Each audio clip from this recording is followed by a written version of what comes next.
Fala pessoal, sejam bem-vindos a mais um episódio, o mais esperado do nosso Raiz e Resultado. E eu quero aguçar a sua curiosidade porque nós estamos com um futurista geracional.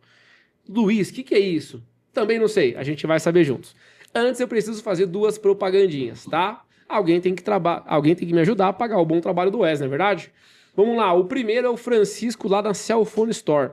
A equipe dele é imbatível no atendimento e na qualidade dos produtos entregues. Você que precisa de um iPhone novo, tirar melhores fotos, fazer melhores vídeos e você tá com esse iPhone seu que nem atualiza mais, vai na Cell Phone Store, negocia com o Francisco, eu tenho certeza que ele vai te fazer um bom negócio. Além de você poder trocar o seu Xiaomi, se for o caso, quem sabe o MacBook da Apple ou até aquele reloginho que diz para você o que você precisa fazer o dia inteiro. Vai lá na Cell Phone Store, a equipe do Francisco está te esperando. Não menos importante, você que quer sair da casa da sogra, você que não conhece ainda financiamento de terreno e construção. Vai no meu Instagram, luizf.brasil, que lá a gente fala sobre o assunto. Você quer construir, sair do aluguel, ter a casa própria, realizar o seu sonho da casa própria, este é o momento. Não sei se você está sabendo, mas o banco financia a compra do terreno e a construção num único financiamento. E a nossa equipe vai cuidar para você de todo o processo da aprovação à construção. Eu sei que dá trabalho mexer com pedreiro, é burocrático mexer com banco, e é por isso que a gente está aqui. Quer sair do aluguel? Vai lá no meu Instagram, luizf.brasil, que eu tenho certeza que eu consigo te ajudar.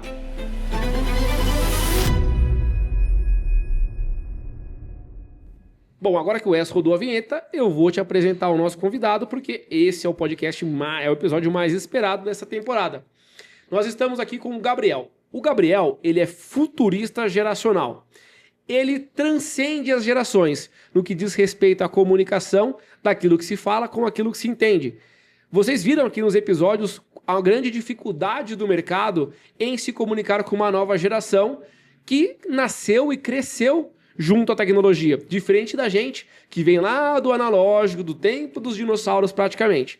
E a conversa de hoje vai ser sobre isso. Gabriel, seja muito bem-vindo. Obrigado por estar aqui. Eu que agradeço. Irmão, eu não posso começar diferente. O que é um futurista? O que faz um futurista geracional? Legal. O que a gente faz, tá? Ou melhor, o que eu acabo fazendo? A gente faz toda a parte de análise de futuros, né? A gente não fala que existe um futuro, né? Senão a gente pensa de uma maneira muito linear. Então, são os futuros. Então, são várias possibilidades que eu posso ter ao longo da minha vida. E o que faz um futurista geracional, né? A gente faz toda a análise de tendência, comportamento, cultura, crenças entre as gerações. Então, se a gente olhar hoje para o mercado de trabalho, ele tem de 4 a 5 gerações funcionando no mesmo ambiente. Então, a gente tem dos baby boomers aos alfas funcionando na mesma ambiente de trabalho. Como que eles se comunicam entre eles, como que eles pensam sobre carreira, propósito, dinheiro, prosperidade, alavancagem, como que eles pensam em educação. Então, a gente faz toda essa análise usando ferramentas como Forensight ou Três Ondas, que são ferramentas de futurismo, para fazer essa análise de tendências de mercado. Ou seja, se eu tenho uma indústria e eu estou tendo essa dificuldade na comunicação interna, praticamente eu tenho uma torre de Babel, onde cada um fala uma língua. Exatamente. Você traduz para que todo mundo fale a mesma, mais ou menos isso. Mais ou menos isso. Tá, como que você operacionaliza isso legal. na prática? Eu gosto do exemplo da Torre de Babel, eu fiz um artigo sobre isso, legal. Chamado A Nova Torre de Babel Corporativa. E é exatamente sobre isso. Quando eu tenho diferentes gerações no mesmo ambiente e cada uma fala uma linguagem, eu preciso fazer com que a liderança se torne uma poliglota geracional. Legal, legal. Tô começando a entender. Então, basicamente, a gente foi muito empurrado a... Você precisa aprender inglês, você precisa aprender espanhol, você precisa aprender mandarim, que é a língua dos negócios. Mas a gente está num período da história que a gente tem que começar a falar que você precisa aprender a linguagem da geração alfa, a linguagem da geração Z, a linguagem da geração Y. Então, além das línguas comuns, eu preciso entender quais são as linguagens de cada geração. Então, um líder, um gerente, um CEO, um CMO, ele precisa, além de falar, talvez, essas línguas tradicionais, falar a língua dessas gerações. E aí, por isso que a gente usa muito esse termo de poliglota geracional. Legal. Então, o seu trabalho é top-down. Você não faz um trabalho aqui na operação. Você vem de cima para baixo para que a pirâmide da empresa comece a disseminar lá pelos donos ou pelos presidentes para que a liderança comece a ter essa... Exatamente, porque é dali que nasce a cultura, né? Então, às vezes a gente fala, eu tenho... Pelo menos eu não sei se você já ouviu aqui, né? Mas muitos falam sobre problemas de contratação. Sim, E sim, aí, sim. a lógica do problema de contratação é as novas gerações não querem nada com nada, ou eles não querem trabalhar. E aí a gente faz o inverso, que é questionar o porquê que eles não querem trabalhar. Ou, melhor, será que eles não querem trabalhar com você?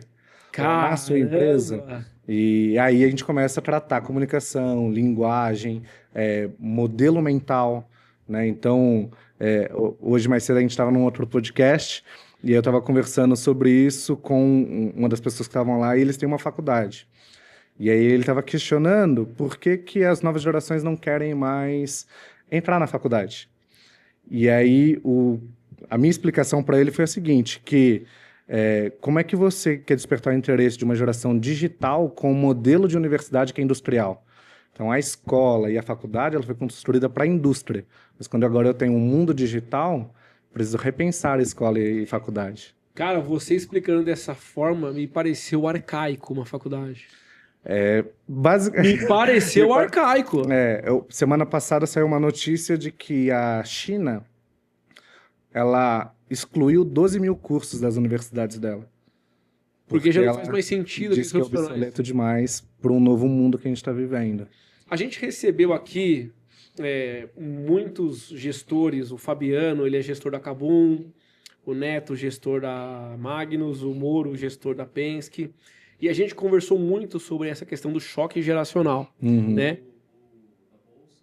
Seu Edemir foi presidente da Bolsa. Eu palestrei lá no Pequeno Mundo. Então, eu conheci ele no Pequeno Mundo, eu nem sabia que ele era presidente da Bolsa. O Eric me ligou, o Eric veio para tirar uma foto com ele. Ele falou, Luiz, como é que você conseguiu para entrevistar o seu Edemir? Eu falei, mano, eu fui no Pequeno Mundo e perguntei se eles queriam contar a história do Pequeno Mundo. Eles disseram que queria, ele veio contar a história. Por quê? Procura no Google o nome dele. Aí a gente conversou muito sobre essa questão do choque geracional. A minha geração... Eu tenho 10 anos a mais que você, então a minha geração é muito mais voltada pros baby boomers lá. A geração, você é de 80? Sou 89. 89? A sua geração é de... são a Y, os millennials. A minha, se eu não estiver enganado, é a última que conheceu o mundo analógico. Ela é a transição entre o mundo analógico e digital. E aí o que acontece? Muito a gente falava... essa geração não quer trabalhar. Essa geração ela não quer compromisso, não quer responsabilidade. E eu ficava me perguntando e até questionando os amigos no bate-papo, eu falei, cara, qual que é a nossa responsabilidade para com essa geração? Porque se eles agem dessa forma, é porque ou eles enxergaram um problema que a gente não enxergou, ou a gente comunicou mal o que a gente acha correto para eles. Sim, total. E explica pra mim o porquê que a gente tem, por que os velhos, que nem eu, como diz os meus filhos do tempo dos dinossauros, a gente enxerga mal essa nova geração. Eu gosto muito de um exemplo que eu li num livro, que ele fala que só existem, na verdade, existem modelos de mundo. Mas existem dois que são muito claros para nós, que o mundo sempre vai funcionar em blocos. Então, existe o mundo Tetris, então provavelmente você já jogou Tetris. Muito. E qual é a questão do Tetris? Você começa a encaixar os blocos, vai subindo, e aí quando você termina de subir tudo, dá game over. Então, o mercado, ele funciona nesse modelo. Então, você vai encaixando a sua vida num movimento, só que quando você alcança o topo, você perde. E aí, no mercado, talvez você perdeu a sua saúde, a sua sanidade, o seu tempo com a família, o seu tempo com seus filhos, porque você foi subindo a sua carreira. E o mundo Tetris, ele não pertence ao mundo das novas gerações. Cara, eu achei sensacional essa analogia. Que foi criada no Minecraft. O Minecraft também é um jogo em blocos. Só que ao invés de eu construir para cima, eu construo para os lados. Ele é um mundo aberto. Então, ele é cooperativo. Ele é um jogo de equipe, ele é um jogo de coletivo. Então, pensa que os seus filhos não jogaram Tetris, jogaram Minecraft. Perfeito. Então, eles acreditavam que o mercado de trabalho seria colaborativo, coletivo, um ambiente para criar e não um ambiente para subir. Cara, eu achei sensacional essa analogia. Quando você põe essas gerações no mesmo ambiente de trabalho, tem pessoas querendo subir, quanto tem pessoas querendo criar. E aí, se não tem uma tradução de linguagem... Quando eu falo de carreira para os mais novos, eles estão pensando em o que eu posso transformar no mundo. E quando eu falo de carreira para os mais velhos, qual é o lugar maior que eu posso chegar? Ou eu posso alcançar? Sensacional. Para mim, qual que é o posto mais alto que eu posso alcançar na minha jornada? Então, o mundo, antes do bug do milênio, ele era verticalizado. Caramba, no bug do milênio você era pequeno, pô. Eu nasci no bug do milênio. Você tem 27, você nasceu em 99, idade do França. Então, o mundo era verticalizado, então eu subia, né? E agora o mundo é horizontal. Eu faço uma expansão lateral. Lateral. E colaborativa. Cara, o seu exemplo do Minecraft, ele foi fantástico. Ele é muito bom. Ele é muito bom, porque é isso. Isso agora, assim, me clareou a mente. E eu espero que os gestores que estiveram aqui possam escutar esse... Eu vou pegar e vou fazer um corte aqui. Sensacional, porque realmente a nossa geração mais velha foi moldada a isso. Ao posto mais alto, ao prédio mais alto, à torre mais alta, etc. E eu percebo que essa nova geração, ela é menos preocupada com o status e mais preocupada com a qualidade de vida. É um erro de visão minha ou é por aí a brincadeira? Não, é por aí. Não significa que está certo ou errado. Perfeito, não é essa a questão. Não significa que se faz bem ou faz mal, Perfeito. Mas é a maneira que eles enxergam o mundo. Perfeito. Né? Então, seja esse movimento, né, do Tetris ou do Minecraft, são perspectivas de mundo diferente. Né? Até eu tenho um artigo que eu escrevi sobre o bug do milênio, que muita gente acha que o bug do milênio não aconteceu, mas ele aconteceu na mente, não nas máquinas. Numa perspectiva diferente. Então, todo mundo estava esperando que quando eu mudasse de 99 para 2000, as máquinas entrassem em colapso. Perfeito. Mas o que entrou em colapso foi a mente humana. A gente só tem rastreio disso em 2010, 2012, que começa a trazer os smartphones e a tecnologia como é hoje. Então, é um bug mental e não tecnológico. E ele se torna tecnológico depois em 2020. O que acontece nesse período do bug mental? Eu paro de ver o mundo de maneira analógica, verticalizada, e começo a ver o mundo agora de maneira horizontal. Só que a nossa percepção sobre esse mundo só começa a ter clareza agora. Então, como não aconteceu um colapso, a gente achou que não aconteceu, mas as mentes estavam mudando. O que você está dizendo, ou pelo menos o que eu estou entendendo, é que a minha geração para trás, ela tem uma lentidão maior em entender o movimento que o mundo faz. Basicamente isso, mas eu não acho que é uma lentidão. É um delay. Eu acho que vocês não trocaram as lentes. Então, é uma forma doce de falar. Qual é um papel de um futurista nesse cenário? É te dar novas lentes. Então, tem uma frase de um futurista brasileiro... Caramba, agora você me pegou. Continua. Ele chama Thiago Matos, tá. O futurista. E é um dos maiores futuristas hoje da nossa geração a nível Brasil, né? E ele fala o seguinte, se você não olhar para o futuro, você resolve os problemas do presente com as ferramentas do passado. E você cria novos problemas para o futuro. Então, a grande questão das lentes é essa. O que a gente está fazendo na maioria das vezes? Eu tenho um problema no mercado imobiliário. Eu olho para trás... Como que isso foi corrigido antes? E aí eu tento achar soluções lá atrás. Mas a verdade é que você tem que imaginar as soluções para frente. Então, é muito mais um trabalho de questionar do que ter respostas. Eu sei onde está o delay. Vou falar por mim. Toda vez que surge uma nova onda, uma nova tecnologia, etc., eu espero ela se provar. Adoção, né? Ela tem que ter adoção. Você acha que está aí o delay? Acho.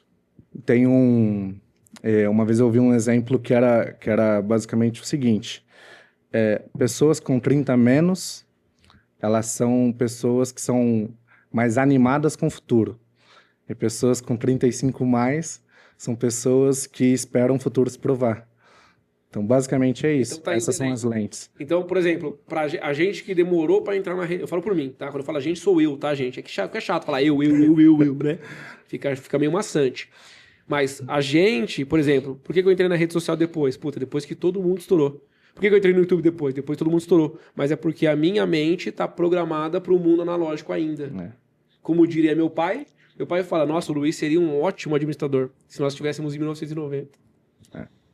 Caramba, cara, que Não, legal. a gente sempre... Legal assim, né, gente? Não é bom ouvir essa coisa, não. Mas traz pra gente um nível de consciência. Mas eu acho que esse é o ponto. O mundo, ele mudou muito rápido. Em pouco tempo. E ele tá em constante mudança, só que de maneira acelerada, né? Então, é um problema atrás do outro, aparentemente. Se a gente não questionar como a gente faz as coisas, a gente vai ser adaptável. E tem um problema em ser adaptável, que é o atrasado atento. Sim. Então, quem se adapta é alguém que só está atento ao atraso. Então, o que antes, nos anos 90, era uma soft skill, adaptabilidade, em 2020 não é mais. O líder ele não pode ser mais adaptável.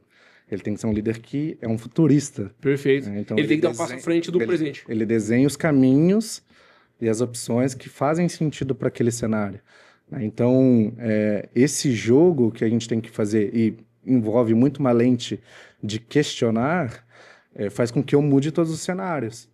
E aí, lógico, você vai entrando em Brasil, países emergentes, sim. Aí você vai contextualizando o seu cenário, né? Quando você atende hoje em empresas, corporações. Isso, né? Tanto num cenário de gestão, de liderança de equipe, de como que as corporações vão se movimentar dentro desse cenário de gerações, quanto num movimento de venda mesmo.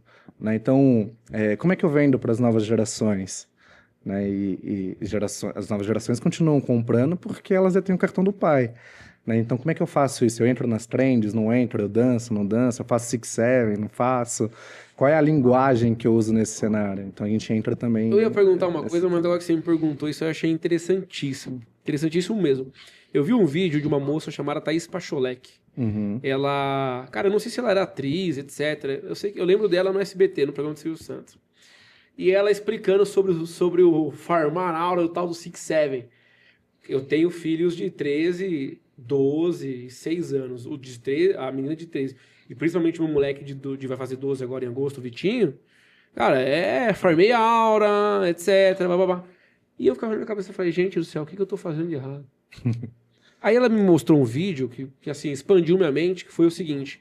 Ela falou, por que a gente tá cobrando razão de algo que o jovem faz, se a gente batia na perna e gritava Antônio Nunes. Ronaldo. Que sentido tinha aquilo? Cara, na hora, eu murchei assim, eu me senti envergonhado. Aí, o que ela falou? Ela falou, se você questiona o seu filho de algo que você já fez, você, além de hipócrita, você tá se afastando dele. Irmão, comecei a falar uma aula dia seguinte. Vou fazer o 6-7. Etc. Mas aí que tá, a minha cabeça, infelizmente, ou felizmente, sei lá, depende da perspectiva, ainda é muito dessa questão na lógica. E agora, conversando com você, eu tô percebendo isso com uma maior clareza.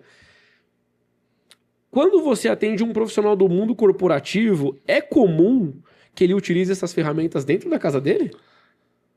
Eu ouvi de um profissional, eu fui para falar da empresa, né?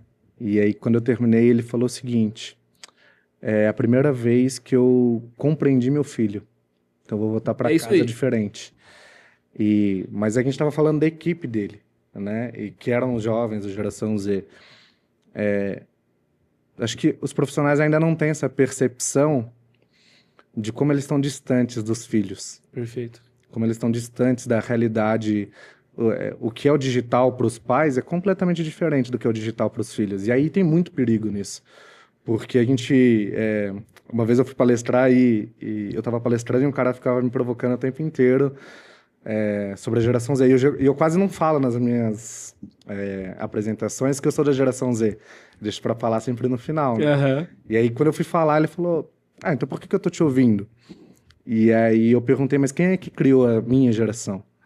E essa é a grande questão. Eu fui criado por alguém. Qual que é a minha responsabilidade para com eles? Para com essa geração? E não é um sentimento de culpa, mas nos deram um celular sem saber como ele funcionava, que mundo que ele abria, o poder que ele tinha. Agora a gente está vendo o poder, seja ele de vício, seja ele de problemáticas de ansiedade, de depressão. Aí você tem uma série de coisas que são boas e uma série de coisas que são ruins, mas ninguém sabia. Então, pai, me dá um celular. Né, os pais não têm noção dos anúncios que tem em jogos.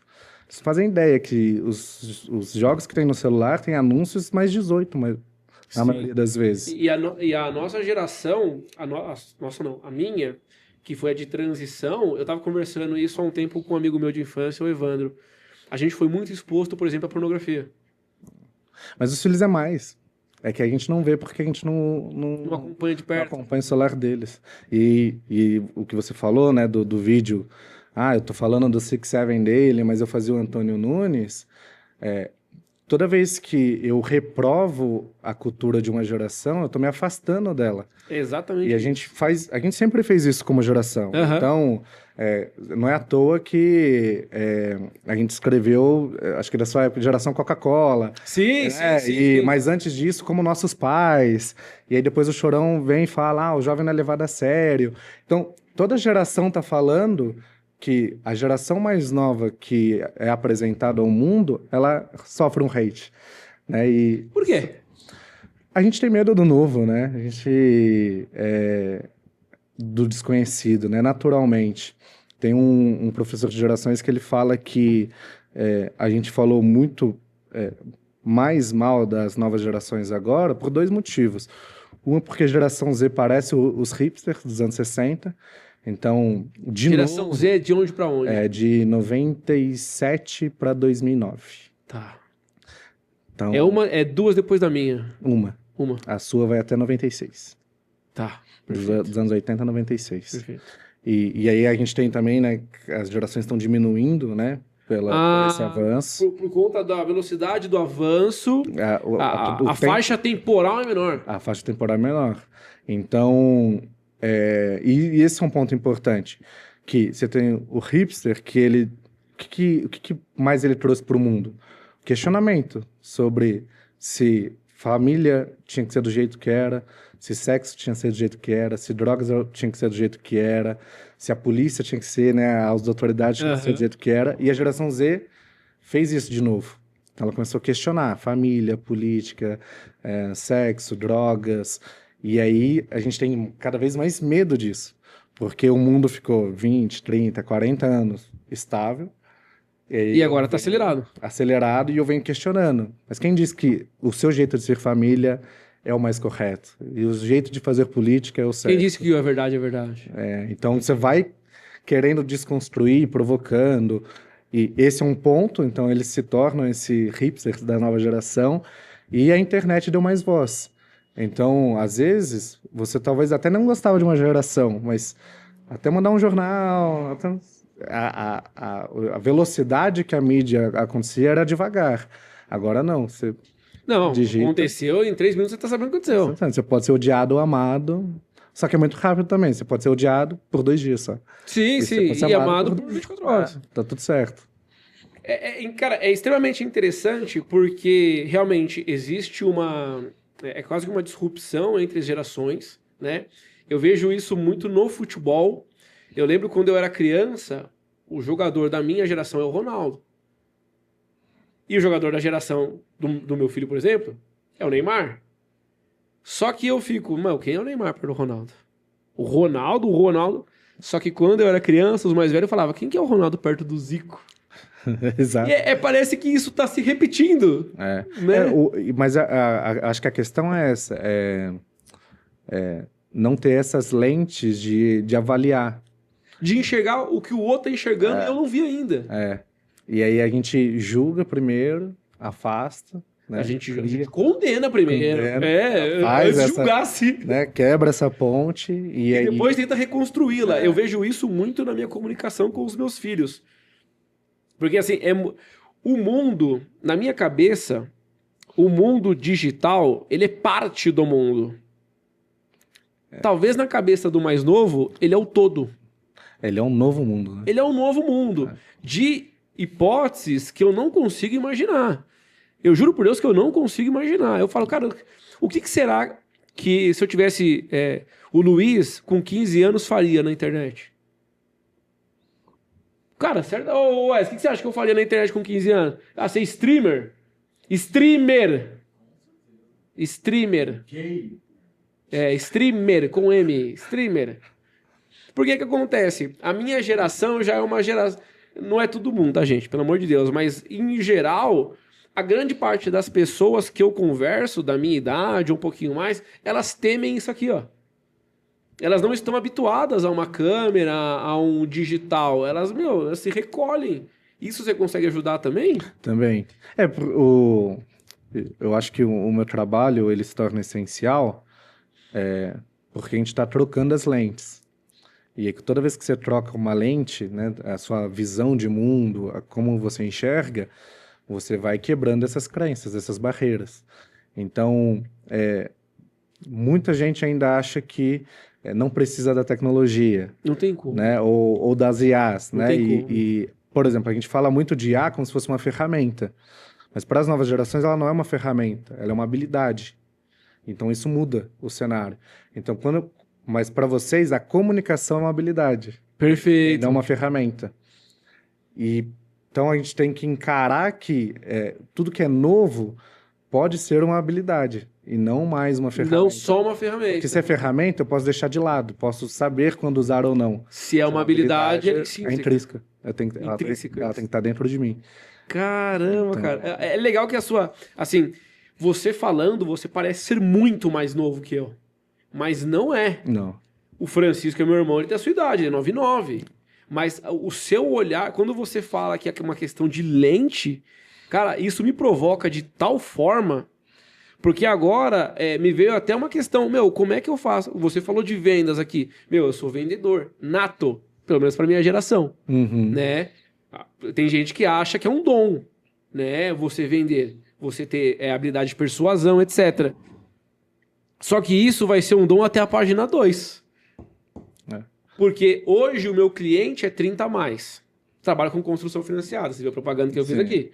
Quando o meu cliente não for esse cara, eu já vou me ferrar. Se eu não trocar as minhas lentes. Por aí? Se eu não aprender a me comunicar. E como é que eu vou aprender a me comunicar com essas novas gerações? Fazendo assim? Eu acho que não. Eu acho que a linguagem é um pouco mais profunda. Eu acho que isso são só trends. É legal saber, mas não é o todo. Perfeito. Não é porque eu sei porque acontece que eu faço ou que eu utilizo. Exato. Top. Tem uma série, eu não sei se você já assistiu, chamada Adolescência. Já assisti. Na Netflix. Assisti, sim. Eu acho que tem um ponto muito alto de denúncia sobre linguagem num episódio que o pai, que é o policial, que está investigando todos os alunos da escola, ele entra numa sala e vai falar com o filho dele. E aí ele fala assim pro filho dele: eu não entendo como que ele pode ter feito isso se as pessoas estavam colocando emojis, elogiando ele aqui no feed dele. E aí, tem a cor dos corações, cada cor de coração tinha um significado. E aí o pai fala assim aí ele fala pro pai: tá vendo essas pílulas aqui? Ele fala Matrix, ele não. Se ele é virgem ou não. Então, para as gerações mais antigas, a pílula vermelha e azul é sobre Matrix. Para as novas, se ele é sem gel ou não, se ele é virgem ou não. Cara, é como se fosse uma outra língua. É uma outra língua. língua. Então ele estava sofrendo bullying a partir de emojis. Se a gente não parar para prestar atenção... Que é o moleque que matou a menina, né? Que é o moleque que matou a menina. Então ele estava sofrendo uma pressão na escola com a linguagem que os pais não entendiam. Cara, é praticamente uma linguagem invisível para quem... É uma linguagem invisível. Então, é analfabetismo. Então, quando a gente fala de alfabetização midiática ou alfabetização digital, é nesse aspecto. Porque existe uma linguagem... É você colocar as suas palavras... Puta, é uma tradução, mano. Por exemplo, em 2023, a palavra do ano foi um emoji. Qual? O chorindo. Porque ele tá chorando e tá sorrindo. Que é o chorindo, né? Chorindo? A palavra, eu sei o que é. Essa é a palavra do ano. Então, a palavra do ano foi um emoji. Isso diz muito para onde a gente está indo como futuro. Sim, principalmente como comunicação. Então, se eu não souber que existe essas linguagens, e como é que eu posso usá-las, ou aproveitá-las, ou colocá-las dentro do meu cenário, né? Então, são vários emojis que para essa geração já significa uma coisa, para mim já significa outra, para quem nasceu depois de 2010 tem outro significado. Cara, então isso vai mudando. Vamos olhar para o seu cliente aqui, para o seu avatar aqui, para sua persona, o cara que você vai vender para ele. Cara, em quanto tempo você consegue ajudar ele a ter resultados claros dentro de uma operação? Porque o que você está fazendo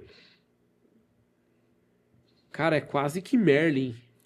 É muito louco. É diferente. Não, é extremamente diferente. É uma coisa que resolve muito problema.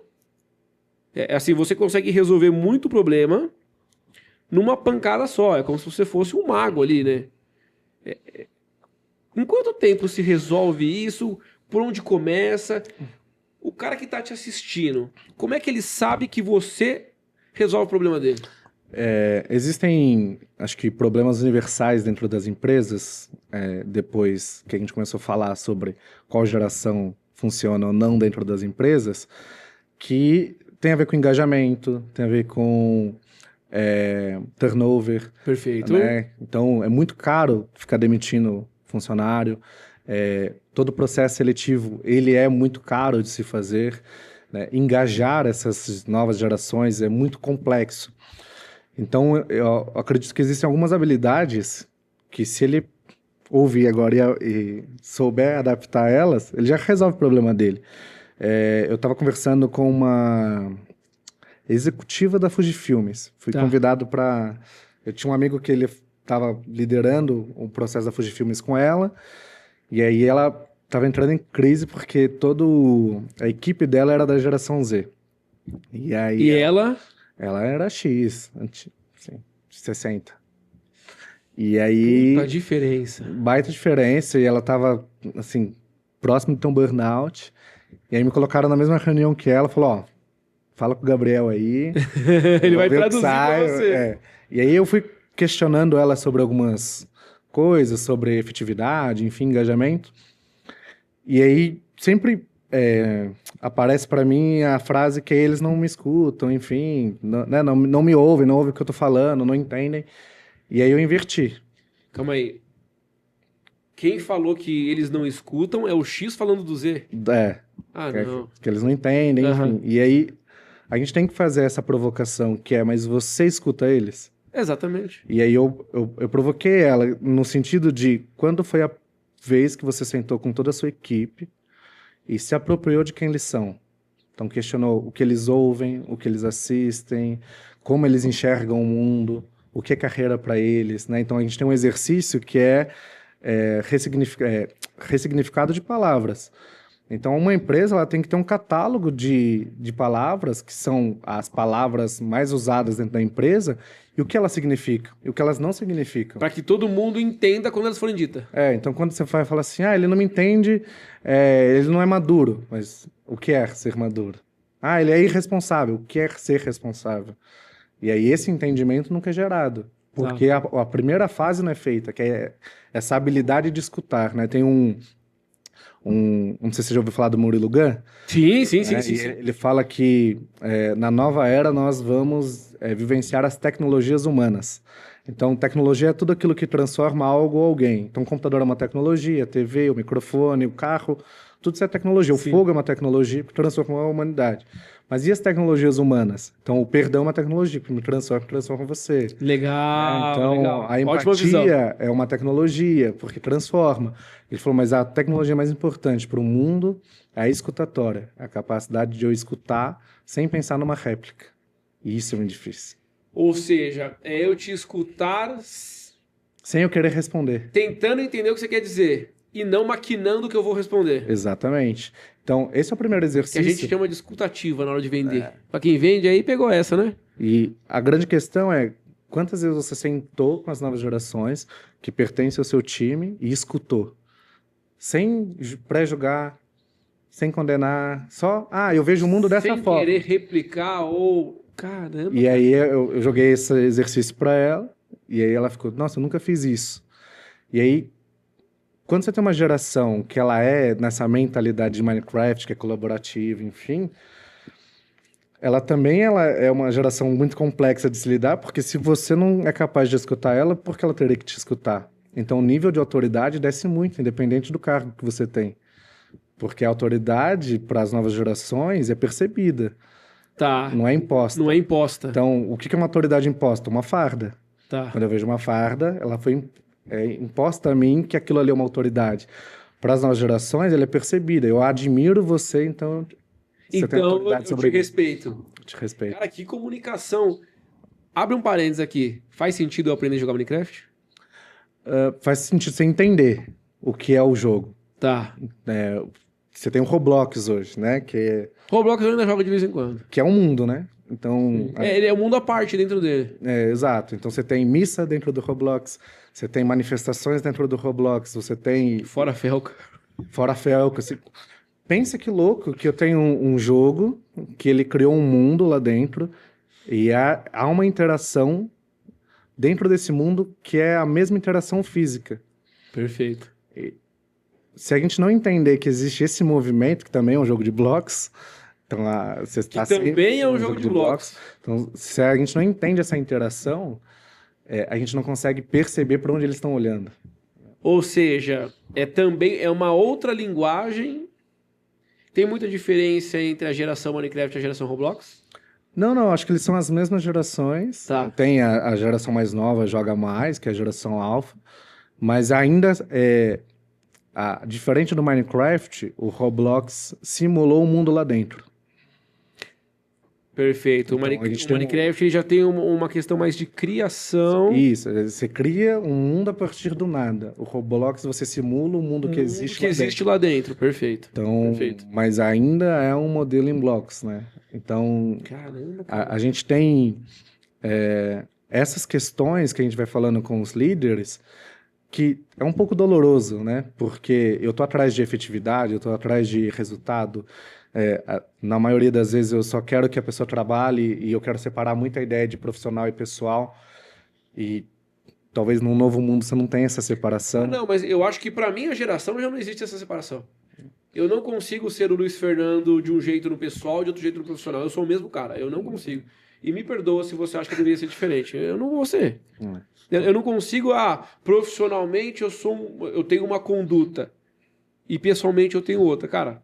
Mas eu acho que quando a gente está numa empresa que tem 4 gerações ao mesmo tempo, e geralmente quem está na governança o mais antigo. É X, ele não quer saber quem você é. Essa geração que está no cargo de autoridade, ele tem um impacto maior com o seu trabalho porque ele teve um resultado ruim, ou ele consegue entender que o seu trabalho pode antecipar o resultado ruim? Ele ainda não consegue antecipar. Não? Não. Ele espera bater a cara na parede.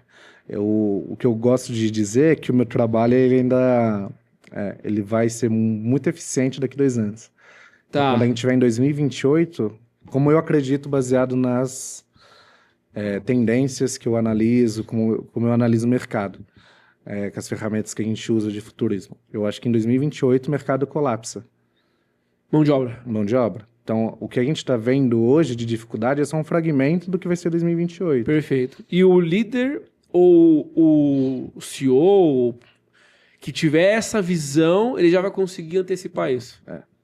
Então, a gente fala muito sobre empresas serem escolas, né? Então, pensa que a empresa, ela pede uma coisa que não existe mais, que é experiência. Então, ela fala, eu preciso de um profissional com experiência, porque ela vem de um... Por isso que a escola é industrial, porque ela forma para a indústria e aí vai para a faculdade, que profissionaliza para a indústria e você entra na indústria. Mesmo. Hoje você não tem mais isso. Como você não tem esse modelo mental nos jovens, a família errou porque ela não entendeu a tecnologia. A escola errou porque ela proibiu a tecnologia. Cara, o trem descarrilha. Quando eu entro na empresa, eu não tenho experiência e eu também não tenho a sua mentalidade industrial. E você também não tem respeito à hierarquia, porque a hierarquia, na sua concepção, é diferente daquilo que é na indústria. Então, a família não foi capaz de resolver porque faltou ferramenta, a escola não é capaz de resolver porque não quis as ferramentas, e agora está todo mundo dentro das empresas. Então, tudo junto e misturado. Tudo junto e misturado. Então, a gente volta a falar para o líder que a empresa dele é uma escola, é ele que tem que formar o profissional que ele quer. Esse colapso que você enxerga, que vocês enxergam, ele é nacional? Não, mundo. Global. Global. Nos outros países também existe essa dor do relacionamento entre as... Onde você encosta, não tem... No final do dia, ninguém quer escutar ninguém, né? Porque o nosso sistema educacional... Ele parece muito com o filme do Charlie Chaplin lá, Tempos Modernos. Uhum. É exatamente isso que você falou. É todo mundo preparado para ser um peão de fábrica. né? É todo mundo preparado. O empreender, por exemplo, é uma disrupção, né? O cara que vive da arte é uma disrupção. Sim. O cara que vive... E essa geração é todo mundo disruptado. Não tem linha. Tem o que eu acho que tá voltando, né? Quando você pegava Da Vinci, ele não era um pintor somente. Perfeito. Ele era um engenheiro, ele era um matemático, ele era um filósofo, ele era um cientista, ele era músico. Então, antigamente, as pessoas não tinham... quem elas eram não era uma profissão. Perfeito, Elas entendi o que você tinham dizer. muitas profissões. A gente está voltando para isso, para esse Perfeito. movimento de que o jovem, ele pode ser um engenheiro, mas também um músico, mas também um artista, mas também um matemático. Ou seja, eu vou sair dessa linha de produção dos tempos modernos. Exato. Só que a gente ainda não aprendeu a lidar com esse jovem que é muitas coisas. Mas você acha que a minha geração ou as gerações que antecedem a minha vai ter tempo para aprender isso? Vai. Eu ouço muito que o jovem não quer ser líder, né? Acho que muita gente fala disso. Mas é por conta dos espelhos, né? Então... Eu não quero... Não é que eu... Desculpa te interromper. Não é que eu não quero ser líder. Eu não quero ser líder como você. Exatamente. Você tem o burnout, você tem a síndrome do pânico. É você que... workaholic. Que pega o atestado no domingo para não ir trabalhar na segunda. É você que está frustrado que não conseguiu o seu imóvel aos 35, 40. Então, quando ele olha o modelo de liderança, ele fala, essa liderança eu não quero ser. Então... Ou seja... É legal que eu tô começando a enxergar umas coisas de formas diferentes, né? Então, a questão não é que eu não quero ter uma responsabilidade, eu quero, mas não da forma que você julga correto. Não, e também se o nível de responsabilidade toca o todo. É compatível com aquilo que eu quero para o mundo.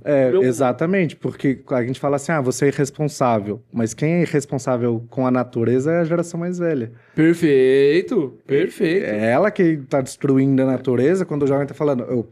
Inclusive, a geração mais velha... Se a empresa não é sustentável... A geração mais velha... É legal que é uma hipocrisia.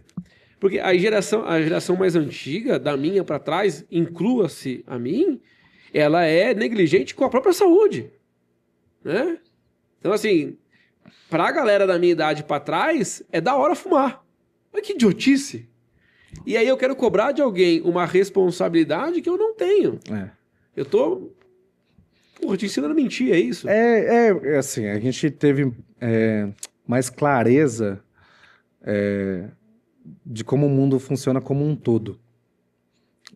E como ele tá conectado. E quando você tem essa visão mais ampla, tudo que é muito caixinha tem que ser muito honesto, tem que ser muito real, tem que ser muito factível com o discurso. Tem que estar muito alinhado. Muito alinhado. E como geralmente não está, eles não vão dando autoridade para ninguém, não vão respeitando a hierarquia. E isso é legal da gente entender, porque essa visão de liderança, principalmente, é uma coisa que eu gostei. Uhum. Cara, não adianta querer mandar em mim só porque você tem uma patente. É o que eu falo de Gandhi, cara. Gandhi com o menininho diabético. Você conhece a história? Não. A mãe do menino foi lá e falou: Gandhi, meu filho é diabético, ele tá comendo muito doce, eu não consigo fazer ele parar. Aí Gandhi falou: tá bom, leva seu filho pra casa e volte daqui a um mês. A mulher não entendeu nada, voltou depois. Gandhi, né? Voltou depois de um mês. Gandhi, meu filho é diabético, ele come doce todos os dias, eu tenho medo de acontecer algo com ele. Peça para ele parar de comer doce. Gandhi virou e falou pro menino: pare de comer doce. Vai embora.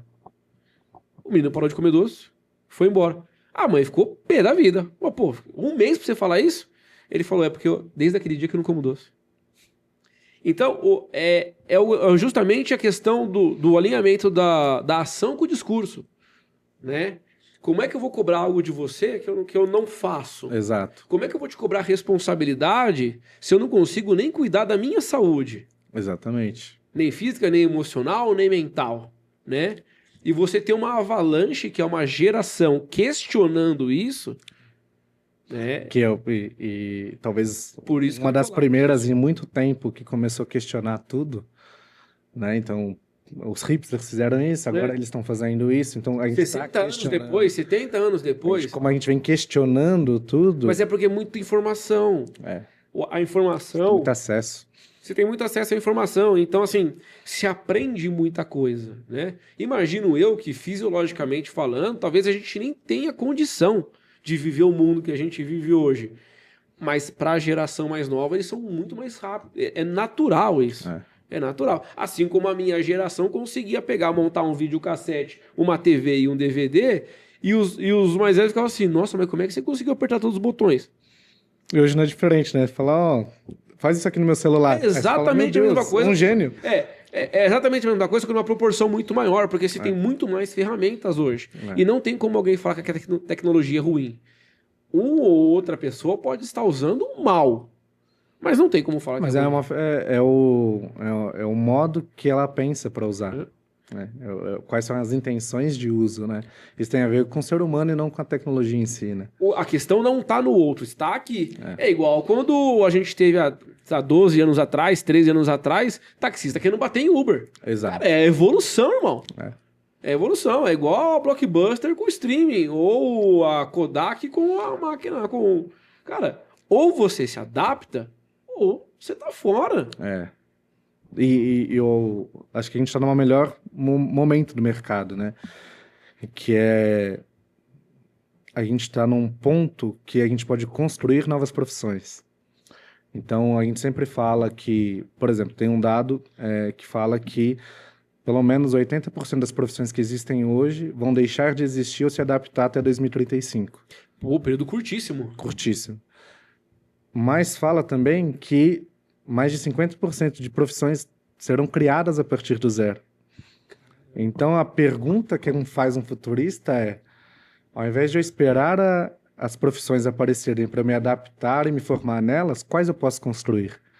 Aí vem a questão do raciocínio analógico. Do cara que vai esperar aquilo se provar. Exatamente. Só que quanto mais cedo você bebe água, mais limpa ela tá. Mas qual é o discurso que aparece mais? Meu Deus, a tecnologia, ela tá acabando com as profissões vão sumir, o meu emprego.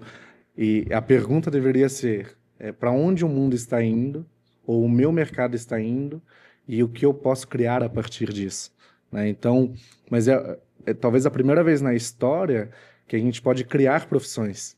Você acha que a nossa geração ela pensa com esse medo, por mais que não seja uma coisa que eu conviva, mas a minha geração convive claramente com esse medo do novo? Você acha que essa questão é uma questão mais voltada, como é que eu posso dizer? Cara, a palavra que me vem mesmo é medo, né? Porque é como que assim, a humanidade fez isso a vida inteira dessa forma. Agora, para que as coisas andem, precisa ser feita de outra forma. Eu continuo aqui por um medo de aprender o novo, Total. de estar no novo. Aquela história do cara que está na caverna e sempre esteve, etc. Continua. Até porque, por exemplo, é muito difícil você sair do que é confortável para esse novo mundo. Né? Então, pensa que 30 a mais, 40 a mais, foi prometido para eles uma aposentadoria muito próxima. Só que a expectativa de vida aumentou muito. Então a gente falava, por exemplo, tem uma notícia dos anos 30, ou seja, anos 40. Teve que mudar a promessa no meio do caminho. E ninguém avisou ninguém, né? Então tem Legal. até uma notícia que eu vi, sei lá, dos anos 30, 40, mais ou menos, que falava que uma velha de 42 anos foi atropelada. E aí, porque a expectativa de vida era até 60. Já tava no último Então ela era os 80. Hoje a expectativa de vida é 85, 90. E facilmente as pessoas estão chegando em 100. As gerações mais novas, que são essas de 2010 para frente, até a nossa, tem uma expectativa de 120 anos agora, com todo esse movimento tecnológico. Então, puta que pariu. Imagina viver 120 anos, mano. Incrível, né? Deve cansar. Eu acho incrível. Não, mas eu acho que deve cansar se você não admirar o novo mundo. Perfeito. Se eu ficar preso ao analógico. Se eu ficar preso ao analógico, é um porre eu viver 100 anos. Mas, por exemplo, você pega a Fernanda Montenegro, 94 anos. Lúcida. Fazendo filme. Atuando. Interpretando. Então, qual a expectativa de vida dela? Que ela morra com 105, 106 anos.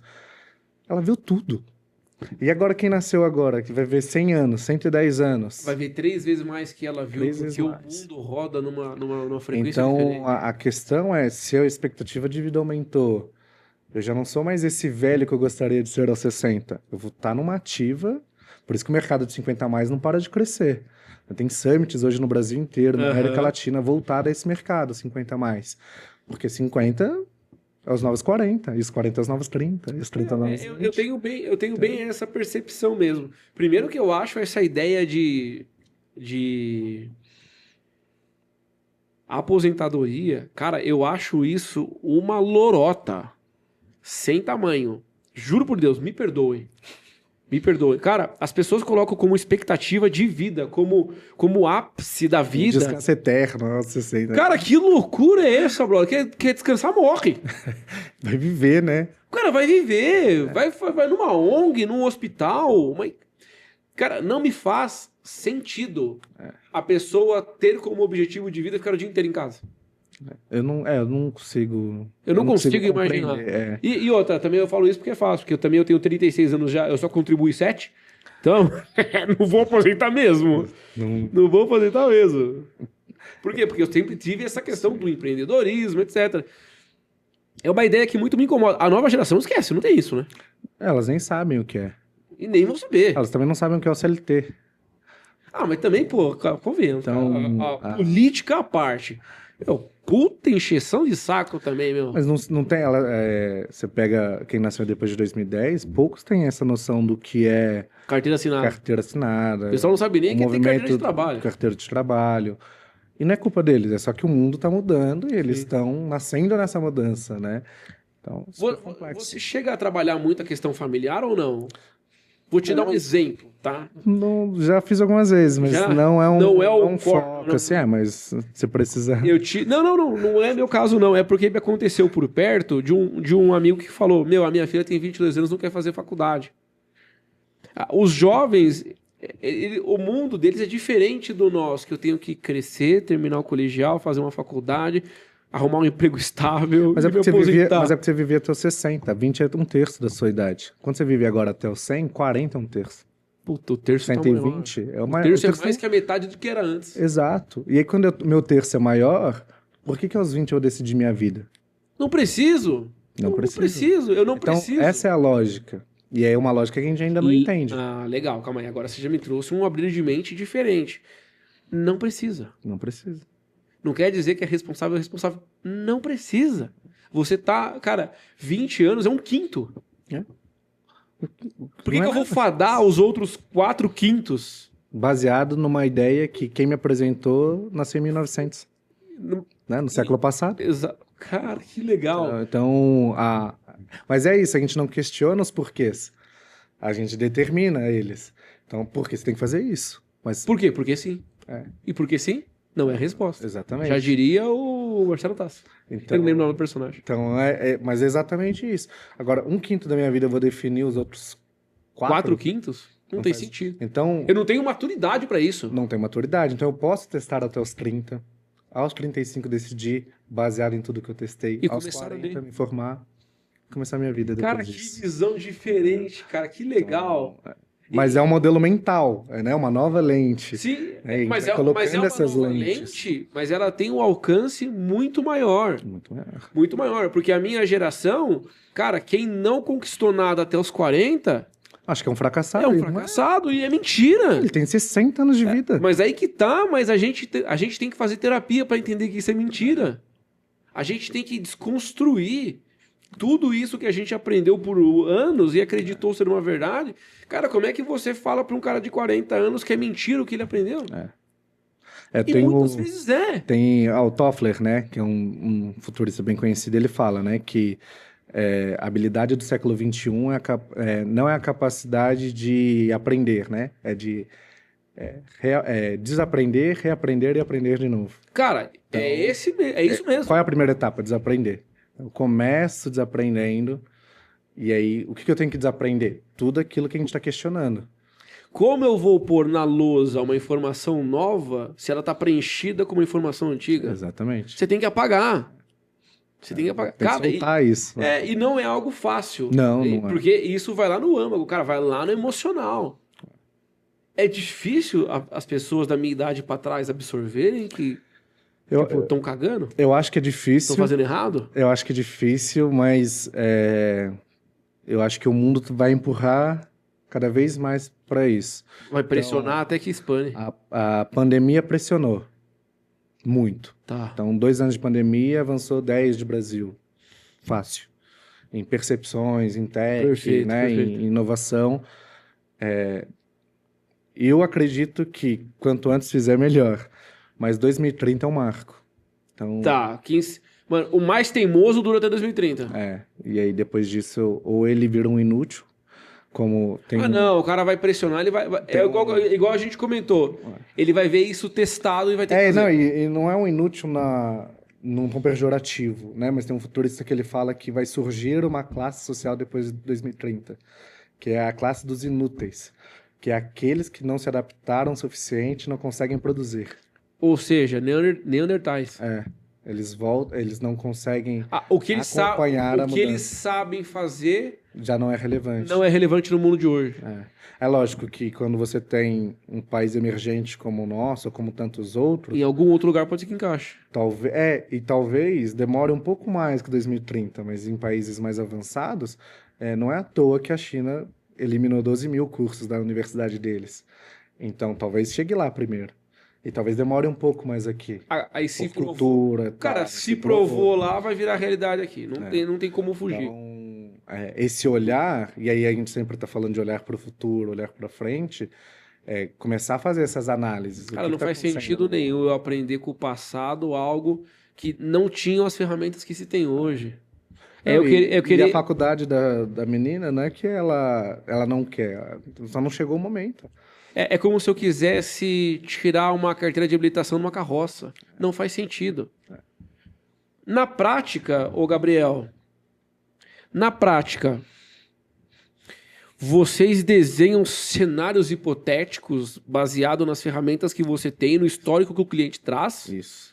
Então a gente define diferentes cenários de futuro, sejam eles mais curtos em meses, médios em alguns anos e maiores em décadas. E aí o cliente escolhe o que faz mais sentido para ele viver e a partir daquilo, para você viver esse cenário, você precisa tal mudança. Isso, mais ou menos isso. Exatamente. Ou ele testa alguns cenários juntos. Você curte filme? Bastante. Marvel? Assisti alguns. O Guerra Infinita. Assisti. A hora que o... Doutor Estranho. Exatamente. A hora que o Doutor Estranho fala, eu visitei 1000 finais. Aí eu... Esse é o meu trabalho, é visitar 1000 finais. E qual que a gente ganha? É mais ou menos isso.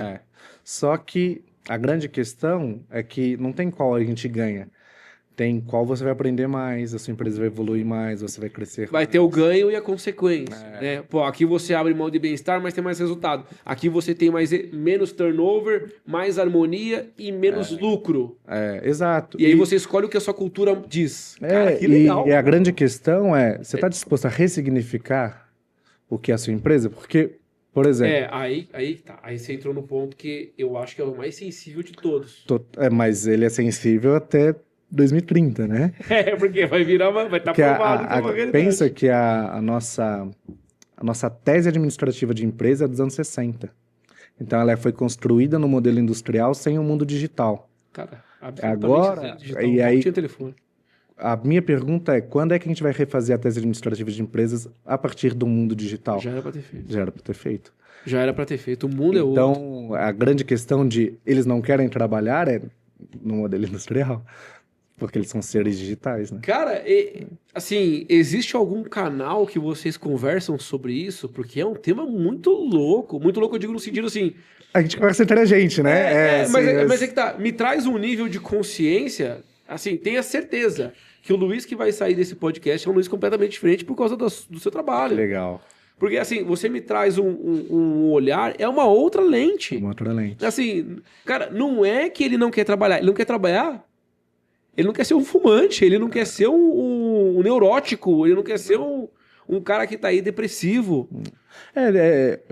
Como é um novo mundo, e aí você usou muito bem o exemplo da Torre de Babel, pensa que quando as línguas foram colocadas para confundir, a gente está nesse momento do mundo. Sim.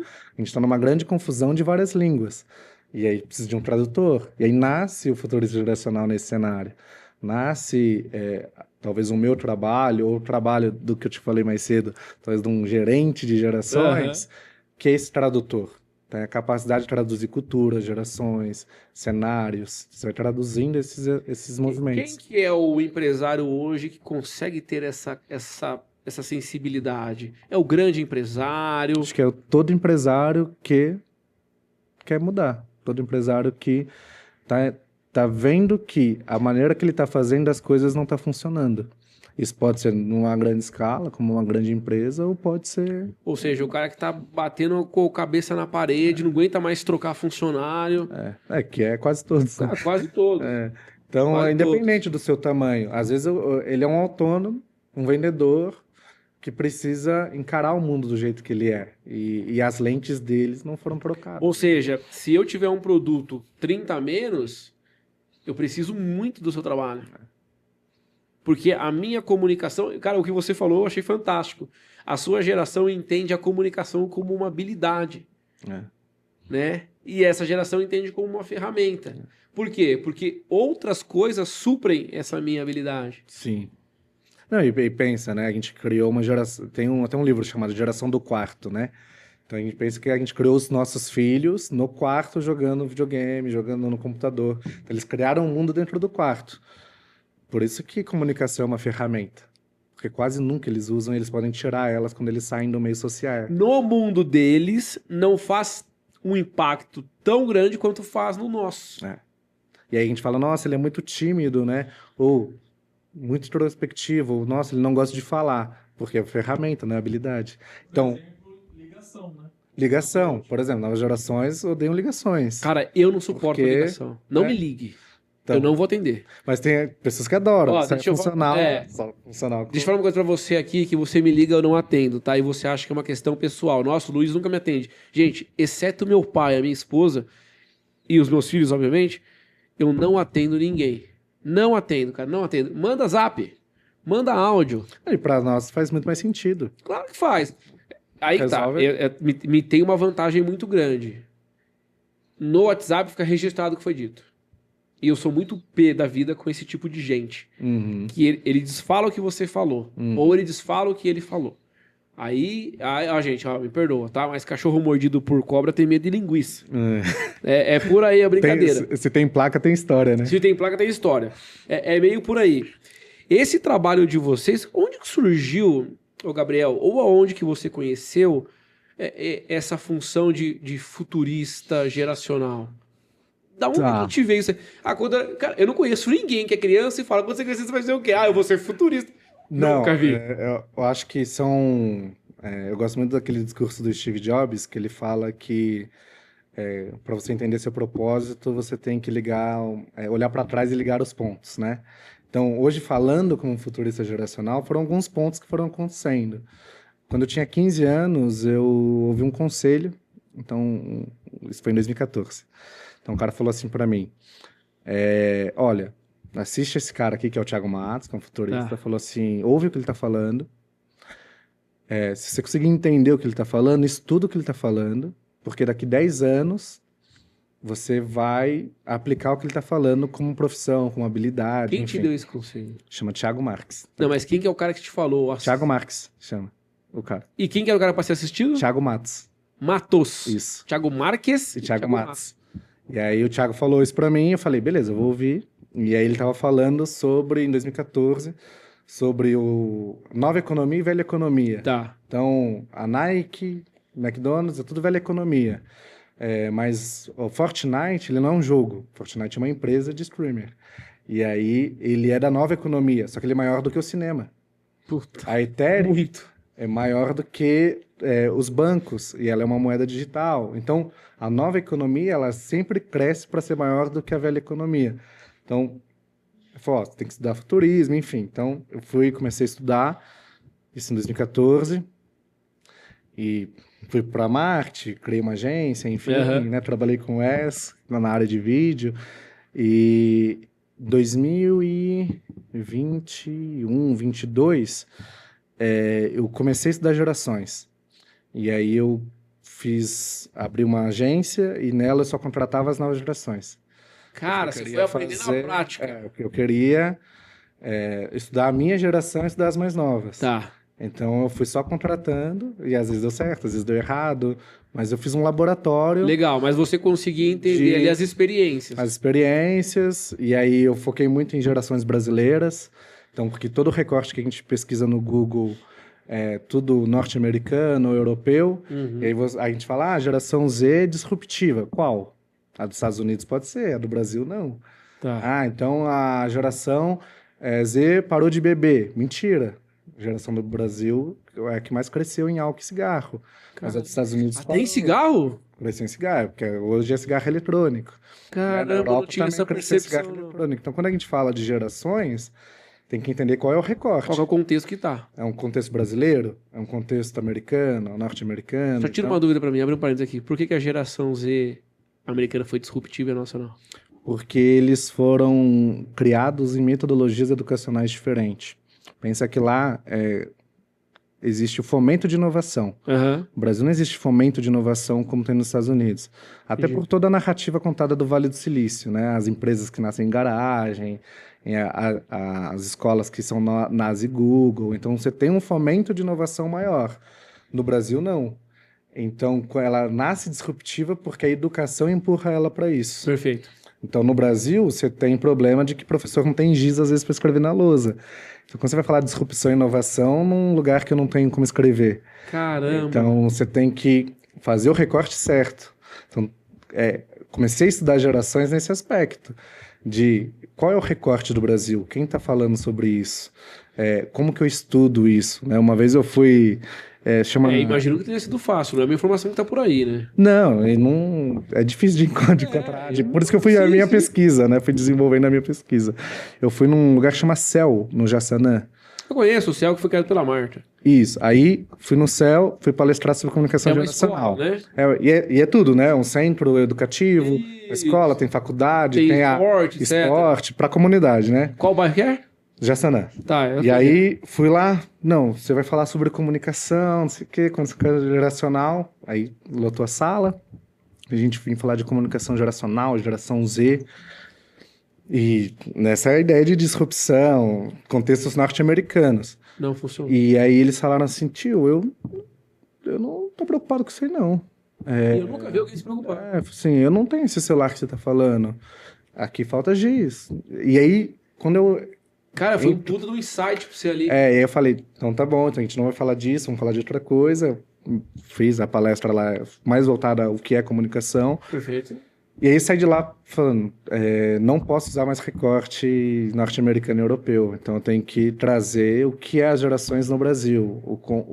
Quais são os conflitos que criam gerações no Pra Brasil. gerar essa conexão do aluno para com o que você tá falando. Porque quando a gente fala de geração Z, se eu pego um recorte norte-americano, eu acho que toda geração Z é assim.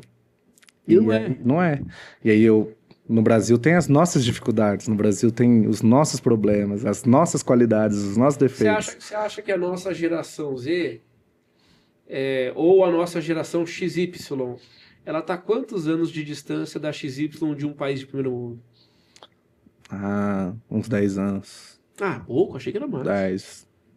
Uma década, no mínimo. No mínimo. No mínimo. Isso Brasil ou terceiro? Não, isso Brasil, assim, acho que o Brasil como um todo, ele tem muitas qualidades. Eu sou um cara muito apaixonado pelo Brasil. Somos dois. E eu acho que a gente tem muito mais qualidades do que defeitos.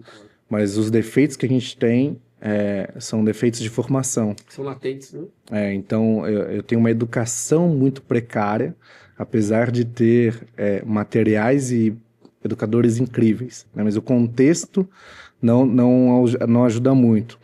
Então, esse atraso de uma década está muito mais mental do que operacional. Se você para pensar em marketing, o Brasil é muito melhor em marketing do que o resto do mundo. Perfeito. Não é uma questão... Cara, é quase uma questão de preconceito. E de mentalidade mesmo, né? A minha mente, ela quer funcionar como funcionou por todas as décadas que a gente passou. E a gente tem, acho que esse exemplificou bem, esse é o problema. A gente quer funcionar como a gente sempre funcionou, Mas outro. que é o síndrome de Gabriela, né? Então eu nasci assim. E aí depois que a gente descobriu que o cérebro é neuroplástico, todo o conceito de Gabriela morre. Só que a gente não levou isso para frente. Então a gente ainda trata a liderança como Gabriela, quando na verdade devia ser neuroplástica. A gente ainda trata, estuda e forma líderes como capatazes ou como... E eu sempre gostei dessa liderança meio que... Ó, eu tô contigo, eu tô te ouvindo, eu quero entender, cara, qual que é o seu sonho, o que você pensa do mundo... Essa coisa próxima, né, humana. Eu acho que isso transforma, assim, no final do dia, né? Se você realmente se importa, se é verdadeiro nesse cenário, né? Aí a gente volta porque a gente falou, o meu discurso tem que estar muito alinhado.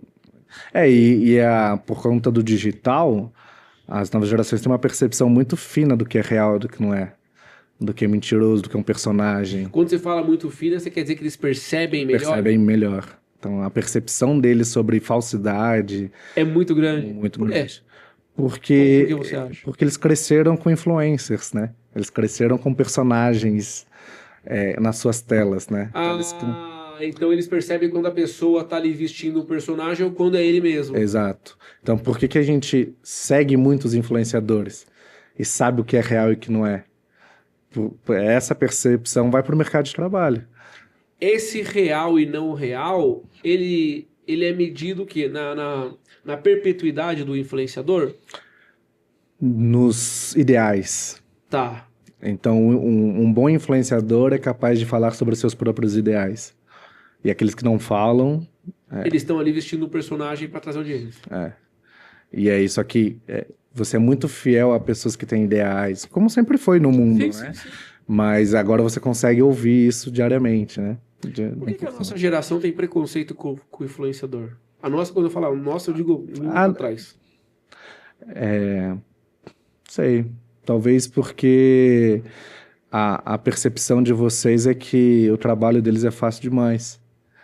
Legal. Então, olha o quanto eu lutei e não conquistei, e esse cara simplesmente não tem essa visibilidade. Abriu a boca e agora ele é grande. Ou seja, nós somos invejosos. Muito. Não, mas acho que como humanidade, legal, né? Legal. Mas é legal, assim, a gente tá aqui para aprender. Esse é o nosso papel aqui. Eu falei pros meninos que a gente tava aqui mais cedo, eu falei, cara, cada pessoa que senta aqui é uma aula grátis que eu tenho. E o que você tá falando, cara, é verdade. Sabe o que é verdade? Porque eu me vi nisso. Realmente, eu não tenho aquela notoriedade, logo eu vou, não digo desfazer, desmerecer, talvez. Trata com desdém, né? Com desdém, etc. E se a gente pensar nas gerações mais antigas que a minha, elas também foram assim com pessoas da minha geração. Né? Sim. Porra, a gente só... Não, o mundo não é difícil, não é que dá uma atrapalhada. Não, mas é porque a gente acredita que a validação está no esforço, né? A minha geração cresceu nisso. E a validação as novas, e não no resultado. A validação não está no esforço, está em quem você é. Então, é como que vocês foram construídos para fazer e nós fomos construídos para ser. Vai conflitar a comunicação. Cara, que sensacional. Toda essa base sua, você trouxe num curso de futurista? Aí eu fui aprendendo, me desenvolvendo como futurista. Ou você tem uma outra graduação? Não. De velho, graduação. Não tenho. Ai, que legal, cara. Acadêmica nenhuma. Então eu tenho esses cursos de futurismo. E aí eu fui estudando geração e conectando elas. Você acha que a gente vai conseguir no Brasil derrubar essa nossa percepção de educação industrial um dia? A gente está caminhando para isso. Eu acho que a gente tem projetos muito bons nascendo na educação. Depois que a robótica entrou nas escolas, isso foi tornando um braço mais efetivo no modelo. A gente tem muitas escolas hoje que trabalham metodologias ativas, então Design Think, por exemplo, sprints. O que é Design Think? Design Think é uma metodologia que ela nasce ali no Vale do Silício, enfim, mas é uma metodologia de divergir e convergir, basicamente. Tá. Então, por exemplo, tem escolas nos Estados Unidos que a base deles é o design thinking. Então, uma aula é dada baseada entre divergência e convergência. Então, como não tem julgamentos, então vamos falar de um assunto. Comunicação. Perfeito. Então, vamos divergir em comunicação.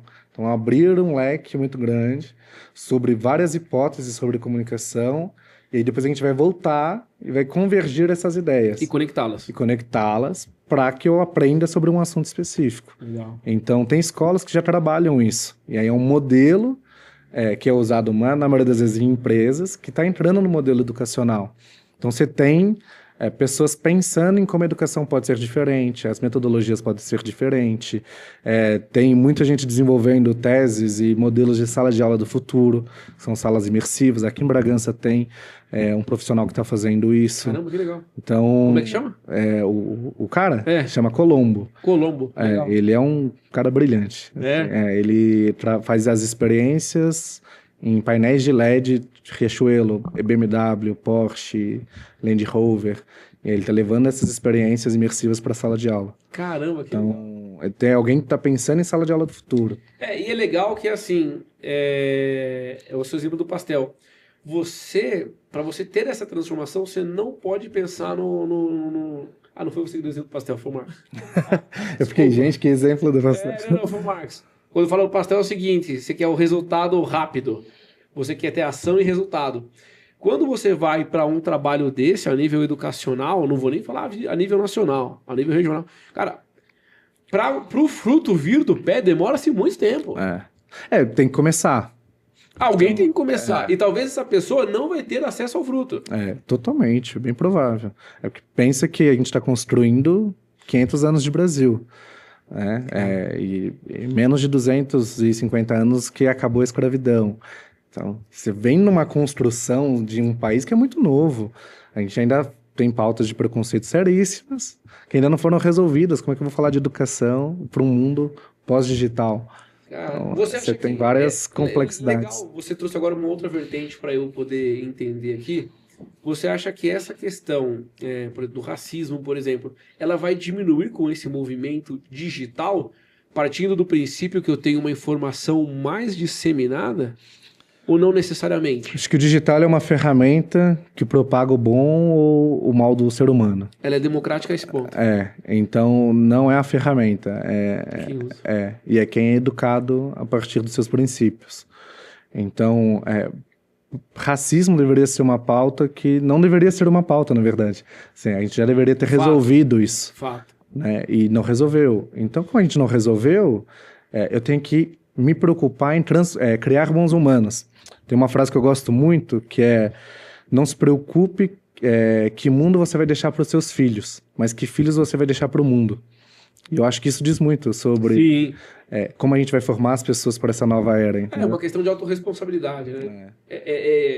Sair da ideia de esperar do externo para mim e do meu para o externo, né? É muito legal. Ô Wes, quanto tempo tá aí, filho? Ah, não, fechou. Porque eu nem conheci o Gabriel ainda. Eu conheci a profissão dele. Mas eu vou aproveitar essa reta final para conhecer. Gabriel, quem é você? Cara, eu gosto de dizer que eu sou um mensageiro. Que o meu nome significa aquele que traz uma mensagem. Então eu gosto dessa percepção sobre mim. Então, sou um cara que traz mensagens um pouco inovadoras, diferentes. Reflexivas, que tem essa mudança de lentes. Então, um mensageiro. Basicamente isso. Você mora com seus pais? Não, eu sou casado. Minha esposa também é nova, como eu. Ela é mais nova. Então, a gente casou cedo. Ela tinha 18, eu tinha 21. Caramba! Então, ou seja, você tomou uma decisão dos seus 4/5 no primeiro? No primeiro. Acho que tem decisões que você tem que tomar antes, né? Eu não vou ser diferente. Eu casei com 22 e minha esposa com 19. Então, exato. A mesma diferença de idade ali. Mas a gente casou cedo porque a gente sabia o que a gente estava construindo, assim. Então, legal. Ela é da área da tecnologia, cientista de dados, enfim. Então, casa muito bem com o que a gente faz de educação, tecnologia, futurismo. Então, a gente sempre estudou muito isso. Beatriz. Beatriz. Isso. Cara, vocês casaram novíssimos. Novíssimos. Ela é um pequeno gênio. Eu acho legal, porque assim, não é normal as pessoas da nossa cidade casarem na idade que a gente casou. E talvez seja a decisão que eu mais acertei de todas que eu tive na minha vida. Facilmente, né? Eu não tenho Facilmente. dúvidas também. A gente tem, eu mais a Dani, a gente tem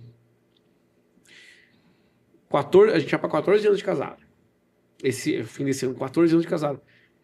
Daqui a pouco eu vou ter mais vida com a Dani do que sem a Dani. Em uma década, daqui uma década já vai virar essa balança.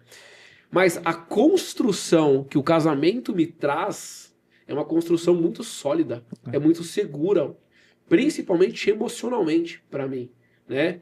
Então, por exemplo, eu posso ter uma experiência muito ruim de uma quebra de uma empresa, mas a minha fortaleza ela tá segura, Sim. né? Não sei se você tem essa percepção. Não, sim, sim. Seus pais são casados? São casados. Há quanto tempo? Eles são casados há 27 anos. 27 anos. Normalmente tem essa percepção quem nasceu de um lar. Com essa percepção. Não sei se você concorda com isso. Não, sim. Eu acho que, na verdade, acho que pais presentes é a solução de muitos problemas do mundo, né? Eu vou muito em reunião de pais e às vezes tem problema lá de prática de bullying, etc. Puta, roubo dentro da escola. E aí a diretora fala, mas a gente tá aqui para os pais poderem ter atenção, acompanhar os filhos. Aí eu falei, professora, me perdoa. O filho que tá dando esse problema, o pai não tá aqui. Eram 4 salas, 30 alunos por sala, 280. Né? Não, calma aí. 4, 16, 160. Caramba. 3 vezes 4, 12, 120. Jesus amado, mas meu pai não esteja vendo isso. 120 pessoas eram para ter. Sabe quando nós estávamos? 32.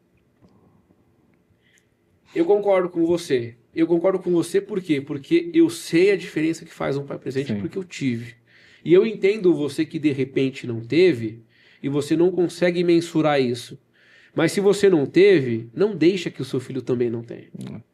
Você não precisa propagar uma dor. Sim. Né? O meu pai fuma. Nem por isso eu fumo também. Mas meu pai, porra, eu trago ele, né, a minha essência. Sim. E aí quando você... E eu gosto muito dessa construção do casamento. Primeiro que eu vejo que o casamento é uma instituição que ela está se perdendo. Né? Mas, por exemplo, para as novas gerações, a gente está voltando isso. Ótimo. A família tradicional, o casamento mais cedo, está voltando para as novas gerações. Você que é da nova geração, já quebrou um paradigma na minha cabeça. Mas essa percepção que a gente tem é de fora. A percepção de que o casamento está se perdendo em relação às novas gerações, ela vem muito mais de fora do Brasil do que de dentro. Ou seja, eu trouxe para mim a consciência como verdade um recorte que não está na minha realidade. Que burro que eu fui. Não, mas é porque a gente não... A gente pouco explora esse assunto. Então, se você pesquisar hoje na internet, poucos recortes você vai ter do que é o Brasil em relação às gerações, do que é um futurismo geracional. Porque a gente não tem esse conhecimento disseminado no país? Não. Ele é raro. Ele é raro. Não é que eu acho que é difícil de se encontrar, é que está com poucas pessoas ainda. Entendi. Então, são poucos profissionais assumindo esse papel. Vou fazer uma pergunta para você que acho que não vai ser difícil você responder. Quando você tiver minha idade, o que você pensa da sua vida ou pleiteia ter 30 aí? Ser... Você tem 30 aí? Eu tenho 27. Eu tenho 36. Então, apesar que eu sou de 89, mas eu não fiz aniversário ainda. O que eu penso na próxima década, o que eu gostaria e o que eu estou me desenvolvendo é preparar um ambiente para o que vai ser essa nova era, assim, seja educacional, seja dentro da área de tecnologia. Então, como eu me vejo muito como mensageiro, eu quero ter ambientes que formem pessoas nesse cenário. Né? Pais melhores em relação às novas gerações, líderes melhores, chefes melhores. Então, eu quero disseminar o que é esse futurismo geracional, o que é as gerações brasileiras e como que isso se aplica no dia a dia. Para mim, sempre tudo vai ser muito educacional. Né? Então, é bem provável que eu tenha um centro de formação facilmente. Um centro de formações para futuristas geracionais. Isso. Tá. Mas, Vou te dar uma sugestão. Tá bom. Conversa com o Eric sobre isso. Tá? Eu preciso de um café com o Eric, faz tempo que eu não... Conversa com o Eric sobre isso. Eu achei uma puta sacada. A gente tem que formar as pessoas. Olhando né? pelo lado do empreendedorismo, eu achei uma puta sacada. A gente precisa formar, né? Então, eu acho que é isso, né? A gente reclama muito do que o mundo é. E não faz nada pra mudar. Só que o fazer tá na formação. Então, Tá na base. É isso aí. Tá na base. Então, eu preciso Isso aí. formar isso. Né? E aí, se eu formar pessoas que têm essas lentes, o que são as lentes do futuro? Quantas lentes são? Como são as ferramentas? Como isso dialoga com diferentes gerações em diferentes ambientes? São conversas que tem que ter todo dia, né? Conversas que precisam ser exploradas. Cara, precisa. Você, como mensageiro, você tem essa obrigação, irmão. Estou E fazendo. se um dia você acordar e falar, eu vou desistir, não desista. Porque a mensagem que você traz é uma mensagem... Não sei se o Wes teve a mesma percepção que eu, mas é uma mensagem de esperança de um mundo melhor. A partir da empatia, a partir do cuidado para com o outro, a partir do respeito, a partir da Da educação. escutatória, sim. Da escutatória, de você ouvir, de você entender, de você absorver e não só rebater. Nessa, que é um policiamento, é um paradigma, é uma dor que eu como pai tenho, de sempre querer ter uma resposta pronta para que seja mantida a postura hierárquica. Só que eu tô me distanciado. Eu tava conversando com um amigo e a gente tava falando, a gente sempre, quando a gente se reúne, a gente fala de tecnologia e ao mesmo tempo de consciência, né? Então a gente sempre fica explorando esses assuntos.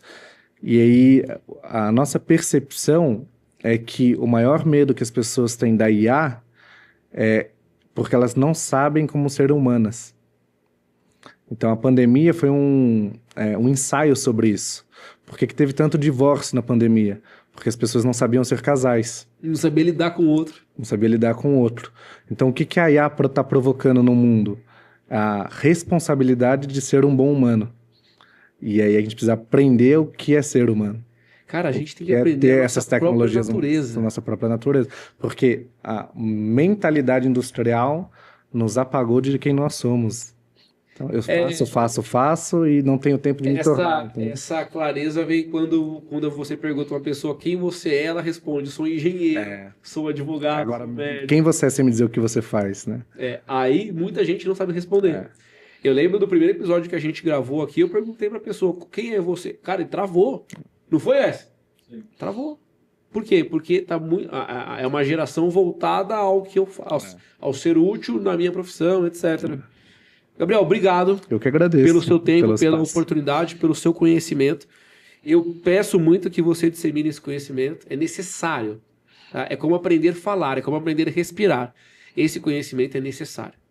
Eu espero que você não desista. Não vou desistir. Por muitas pessoas que vão falar, deixa disso, largue isso, etc. Reme contra a maré. É como, longe de mim, dizer que essa é uma verdade absoluta, mas é como se fosse a sua função nessa terra. Legal. Muito bom. Quebrar todo esse paradigma, porque você me transformou em uma conversa de 1h30. Legal. E eu imagino que você vai conseguir Muito transformar feliz. muitas e muitas pessoas em muitas e muitas conversas. Legal. Obrigado. Eu que agradeço pela Essa oportunidade, abençoe. pelo espaço. Obrigado. Ô Wes, imagina sentar nessa mesa aqui, eu, ele, o Léo e o João. Cara, a gente gravou um episódio com o Léo e com o João aqui. Sabe quem que é ou não? Não. Depentor. Não? Eles são psicólogos. Mano, Nossa, legal. cara, assim, um freudiano, junguiano e eu aqui, ó. Nossa, é legal, eu gosto. Imagina aqui juntar, nós vai ficar 6 dias conversando. No 7º não descansa. Pra você que ficou até aqui conosco, meu muito obrigado. Não esquece de curtir, dar um like. Vai conhecer o Gabriel nas redes sociais, a gente vai deixar o Instagram dele aqui. Eu tenho certeza que a educação é a melhor forma da gente mudar o mundo. Até mais.